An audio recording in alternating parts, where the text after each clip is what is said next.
Je voudrais vous parler, en introduction de ce colloque d'aujourd'hui, de ces tables rondes thématiques, je voulais vous dire un mot de la démocratie participative dans le sport. Parce que, bon, je ne suis pas le seul à avoir traité de ça, William Gasparini, Valérie Morales, qui vient de prendre la parole au fond de la salle, sont des spécialistes de cette question. Il y en a d'autres, hein, mais je me suis intéressé, parce que je m'intéresse depuis une vingtaine d'années, même 25, à la démocratie locale, à l'initiative citoyenne, aux élus locaux et à tout ce qui concerne la démocratie représentative ou participative ou même directe. Et pour moi, mes travaux m'ont convaincu que la démocratie participative correspond à une extension de la démocratie représentative. C'est dans le cadre de la démocratie représentative que se développent des initiatives de démocratie participative. Et elles se développent selon deux modalités principales. Celle dont on parle beaucoup, c'est ce qu'on appelle la démocratie descendante. Il y a un terme qu'utilisent les spécialistes de démocratie participative, c'est le top-down, hein, qui signifie bien que ça vient d'en haut vers le bas, et qui est, souvent on parle de dispositif de démocratie participative, et ça prend plein de formes. Vous devez en connaître, hein, des conseils de quartier, par exemple, des conseils de jeunes, des conseils d'anciens, consultatifs, etc. Ça peut être au niveau national, des consultations des citoyens, hein, qui existent aussi. On a vu récemment une convention citoyenne, hein, qui a été développée au niveau national, qui n'a pas d'ailleurs donné grand-chose, hein, malgré toutes les promesses qui avaient été faites. Cette démocratie, c'est une partie seulement. Et pendant longtemps, on ne parlait que d'elle. Et progressivement, on a commencé à se dire, mais la démocratie participative peut venir d'en bas, hein, et en direction d'en haut. En direction de qui? En direction des détenteurs du pouvoir politique ou d'autres pouvoirs.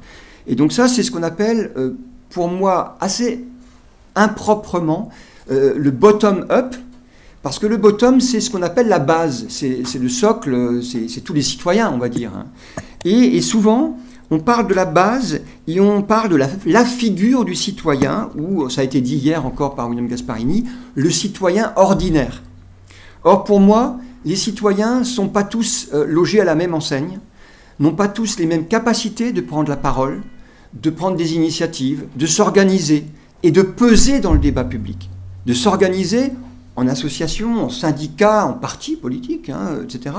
Mais il faut bien comprendre que ce bottom-up, c'est pas un tout indifférencié de citoyens qui seraient tous égaux, hein, malgré ce qu'on dit, bien sûr, tous les citoyens naissent égaux, mais ensuite ils deviennent plus égaux du tout, hein, et ils ont des capacités à s'organiser très différentes. Je dirais même plus, les gens qui ont du pouvoir, eh bien, ils n'ont pas tous le même pouvoir. Il y a une très forte hiérarchie au niveau local, au niveau national, et tous n'ont pas les mêmes capacités et n'ont pas les mêmes dispositions pour interpréter ce qui vient d'en bas. Donc, c'est un peu plus compliqué que ça paraît. Hein, c'est pas simplement bottom-up, top-down, etc. Tout ça, c'est plus compliqué, c'est hiérarchisé, et c'est pas sans conséquence sur la manière de gérer les revendications et de concevoir des dispositifs de participation. Donc ça, c'est le cadre général que je voulais mettre en avant sur la démocratie participative. Et je voudrais maintenant appliquer ça au sport. Qu'en est-il du sport? Et je vais donc parler du top-down d'abord, puis du bottom-up, même si je considère que c'est des termes assez impropres.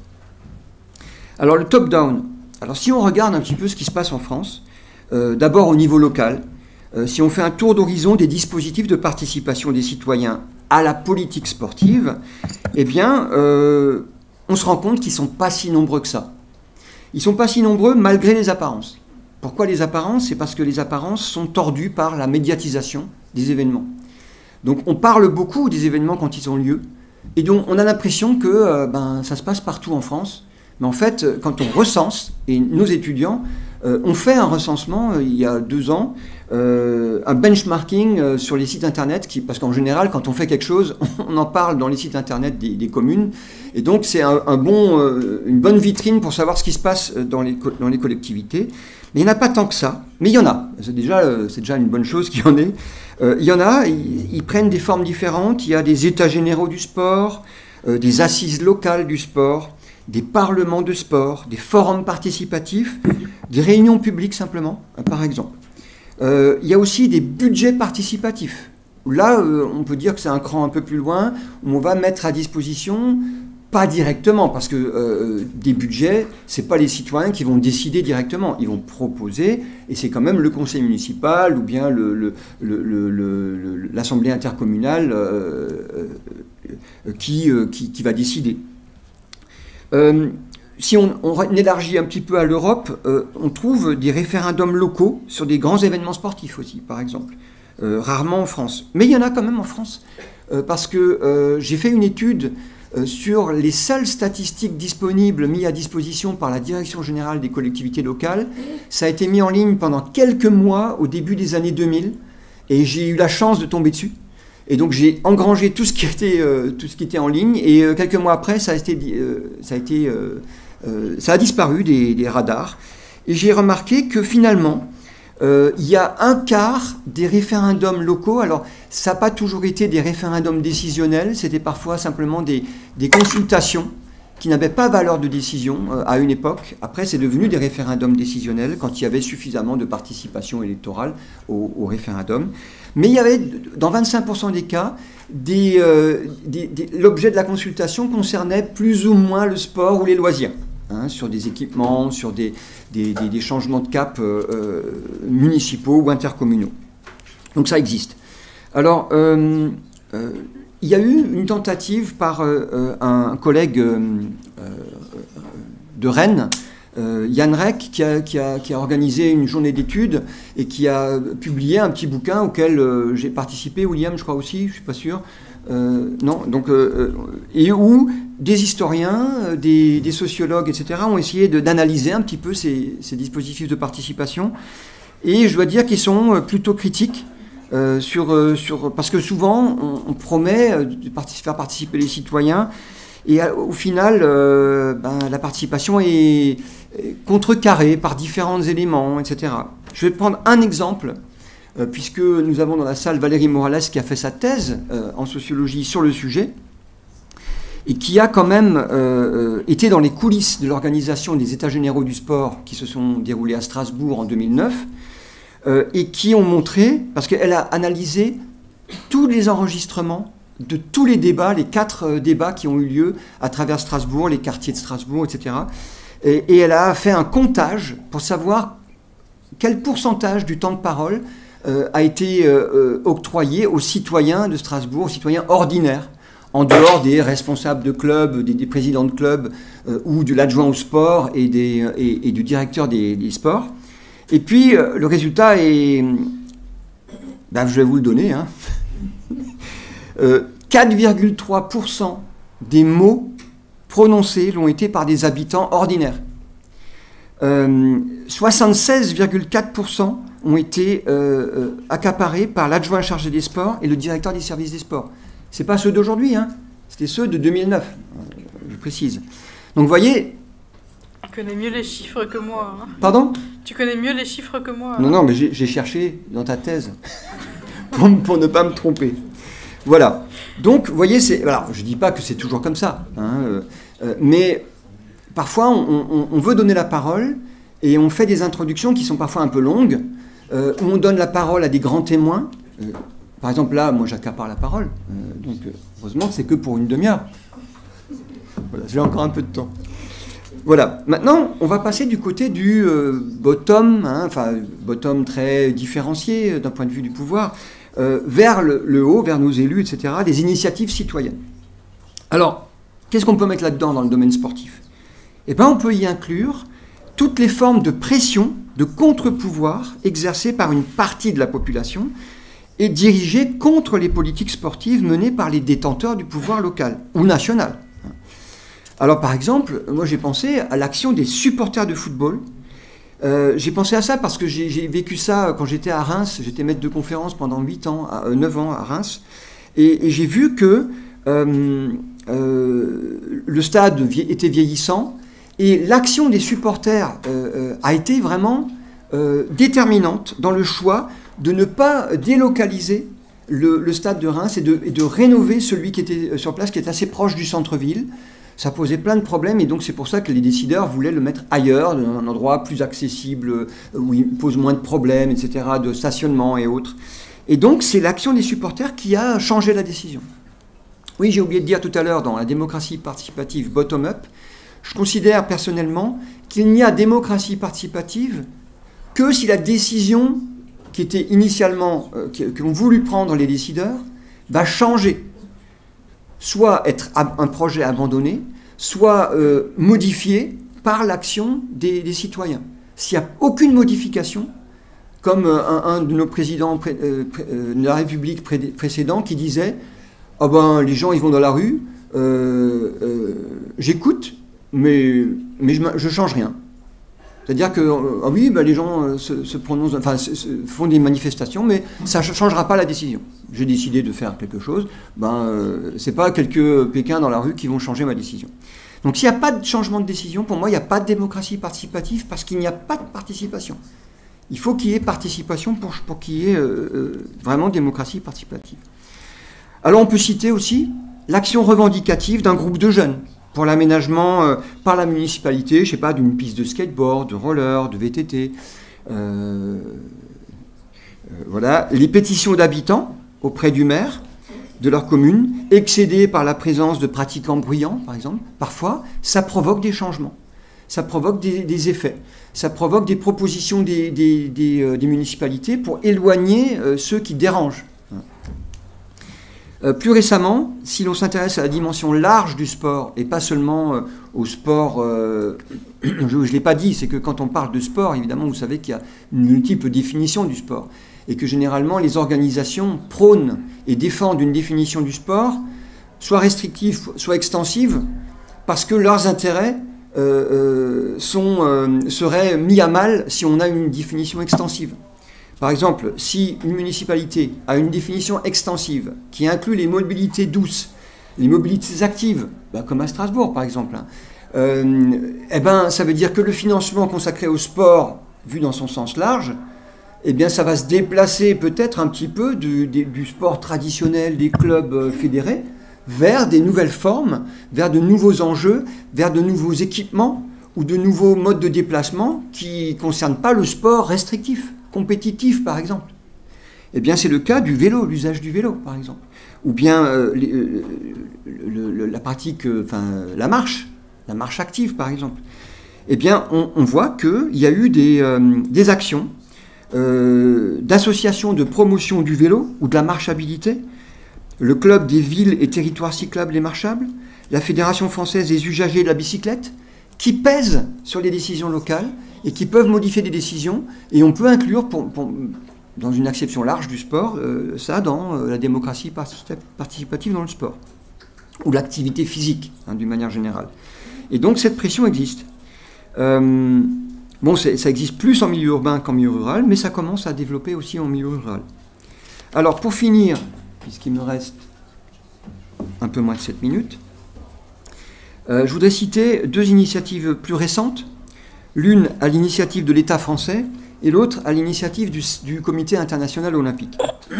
Alors en France, vous savez que l'État a voulu innover dans le domaine de la participation et de la concertation par une nouvelle gouvernance du sport depuis quelques années.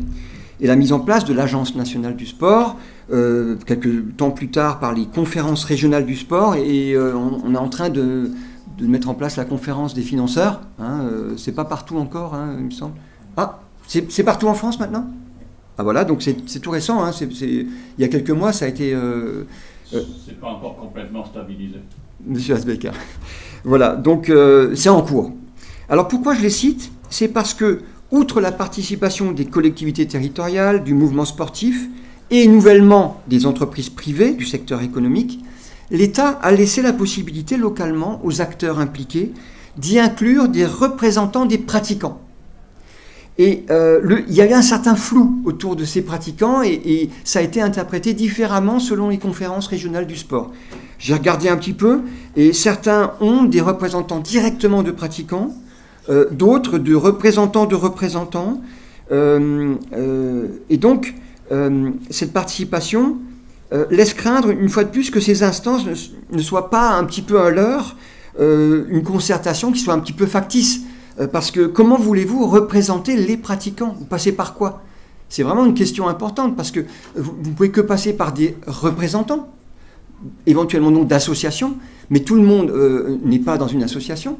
Et vous savez, comme moi, maintenant ça commence à se savoir partout en France, que 2/3 des pratiquants réguliers de sport ou d'activité physique ne sont pas dans des clubs. Donc comment voulez-vous les représenter s'ils sont pas... vous allez faire du porte-à-porte, c'est difficile de voir comment les représenter. Alors ça, c'est l'autre initiative, c'est celle du Comité international olympique, qui depuis quand même 20 ans a inclus dans le dossier de candidature, j'en ai parlé hier, mais comme il y a des nouveaux participants, j'en reparle aujourd'hui, dans le dossier de candidature, il a inclus des critères d'acceptabilité des Jeux par la population. Donc, quelque part, la population rentre dans le jeu. Alors, comment est-ce qu'il y rentre? De 3 façons. Quand il y a un référendum qui est prévu, ce qui est le cas de certaines villes ou de certains pays qui organisent des référendums pour savoir si la population accepte ou pas. J'en ai parlé hier pour Hambourg. Hambourg a rejeté la candidature de la ville et de l'État, enfin, et du comité olympique allemand, parce qu'ils se sont prononcés à 54% contre l'accueil des Jeux à Hambourg. Alors, quand il y a un référendum, eh bien, le CIO veut avoir des garanties pour savoir que le référendum et que la population accepte. Quand il n'y a pas de référendum, ils citent les sondages d'opinion. Donc, pour eux, une manière d'avoir l'avis de la population, il faut que les sondages soient favorables au jeu. Et par exemple, dans le cas de l'allemand que je connais particulièrement bien pour les JO de 2024, il y a eu une compétition interne entre Berlin et Hambourg, et c'est les sondages qui ont été déterminants. Parce que Berlin, ils avaient beaucoup plus de gens contre que Hambourg. Ça n'a pas empêché finalement Hambourg de perdre le référendum. Et puis, il y a une troisième façon de tenir compte des citoyens, c'est, il y a une ligne particulière qui s'intéresse aux opposants. Est-ce que vous avez des opposants? Est-ce que l'opposition est structurée? Est-ce que vous en tenez compte? Ils s'inquiètent un petit peu de l'opposition, au CIO. Eh bien, on a eu des interventions hier d'historiens notamment qui ont travaillé sur le CIO. Eh bien, évidemment, l'intérêt du CIO, c'est qu'il n'y ait pas trop d'opposition. Parce que imaginez que l'opposition devienne trop importante, ça met en péril le dispositif qui est mis en place, par les organisateurs. Alors, maintenant, on peut se poser la question si le CIO cherche à promouvoir la démocratie participative ou s'il s'inquiète de ça juste parce que leur stratégie est d'avoir des jeux acceptables et acceptés par la population. Alors, dernier point que je vais aborder, il me reste 2 minutes, c'est que quelle place peuvent avoir les chercheurs dans cette histoire de participation des citoyens? Eh bien, je vais juste citer un exemple. Puisque le laboratoire Sport et Sciences Sociales, dont nous faisons partie, qui est organisateur de ce colloque, le master Sport et Aménagement des Territoires, dont nous avons plusieurs représentants ici, du M1 et du M2 d'ailleurs, a été contacté par la ville de Colmar, parce que la ville de Colmar a voulu remettre à plat toute sa politique sportive, comme l'avait fait Strasbourg en 2009 ou en 2008, et a voulu construire cette nouvelle politique sportive en concertation avec les habitants. En concertation avec les habitants. Eh bien, généralement, on l'avait déjà fait à Strasbourg à l'époque, notre condition, parce que nous savons que les élus, en général, imaginent la concertation avec des réunions où on invite la population, on invite les dirigeants sportifs, on invite éventuellement les représentants, les acteurs scolaires, par exemple, et on discute avec eux. Mais nous, on dit, mais si vous voulez vraiment que les habitants participent, on sait qu'ils ne viendront pas ou ils viendront peu. On le savait à Strasbourg avant même que les réunions aient lieu. On le savait. Mais on ne nous croyait pas parce qu'on nous disait « Mais non, les gens, on va faire beaucoup de publicité, ils vont venir, ils vont venir. » Regardez, 4,3% des paroles, c'était les citoyens ordinaires. Donc nous, ce qu'on dit, et ce que je dis aux étudiants, ils vont peut-être le confirmer, c'est que quand les gens ne viennent pas à nous, il faut aller vers les gens. Et quelle est notre manière, à nous, chercheurs, d'aller vers les gens? C'est de mener une enquête auprès des populations. Une enquête avec un échantillon représentatif de la population, pour porter la voix des gens auprès des dirigeants de clubs, auprès du milieu scolaire, auprès des élus, bien sûr, auprès des services municipaux chargés des sports, pour qu'ils entendent aussi la voix des habitants. Mais à Colmar, on allait un tout petit peu plus loin. Je ne pensais pas qu'ils allaient accepter. Ils ont accepté que parmi les 1300 répondants au questionnaire, 1350, il y en a 200 qui ont voulu participer à la concertation organisée par la ville, mais on ne pouvait pas les prendre tous. Et donc on a tiré au sort, en fonction d'une représentativité de la population, 17 personnes qui ont participé à la suite de la concertation qui s'est terminée là, en juin. Le 11 juin. Le 11 juin. Et maintenant, la balle est dans le camp de la municipalité qui va répondre le 1er octobre sur un plan sur 15 ans, avec le plus urgent, le moins urgent, et puis ce qu'on reporte un peu plus tard.